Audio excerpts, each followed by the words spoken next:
morning. Welcome again to Morning Devotions. Thank you again so much for our time together. We're going back to the book of Nehemiah again today, and I want to look, and this is a very negative subject, I want to look at your enemies. They say, oh, Pastor Sumrall, I don't have any enemies. Then please forgive me. You either are living a very naive life or you are living on a desert island and there's not even a crab alive. If you are a human being, you have enemies. And most of the time, you've never even done anything to them, but you look like somebody, your relative did something, whatever, but people have made decisions about you and they're your enemies. Now, Nehemiah had never hurt any of these people. Nehemiah had never done anything to these people, but come back to promote the welfare of the people of Israel. And in chapter 4, verse 1, it said, when Sanballat heard that we were rebuilding the wall, he became angry and greatly incensed. He ridiculed the Jews, and in the presence of his associates and the army of Samaria, he said, what are those feeble Jews doing? Will they restore their wall? Will they offer sacrifices? Will they finish it in a day?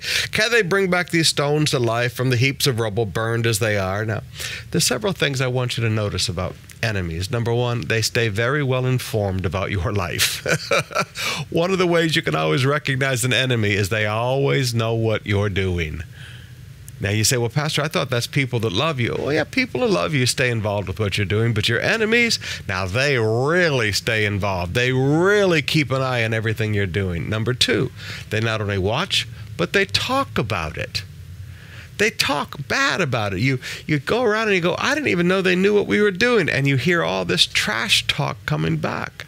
And thirdly, they're angry about what you're doing. These people are just mad. Even though it has nothing to do with them, they're mad that you're doing something positive. Now, would you recognize this? That there are these people that they stay very well informed about your life. They are angry at what you're doing, and they trash talk everything that you're doing.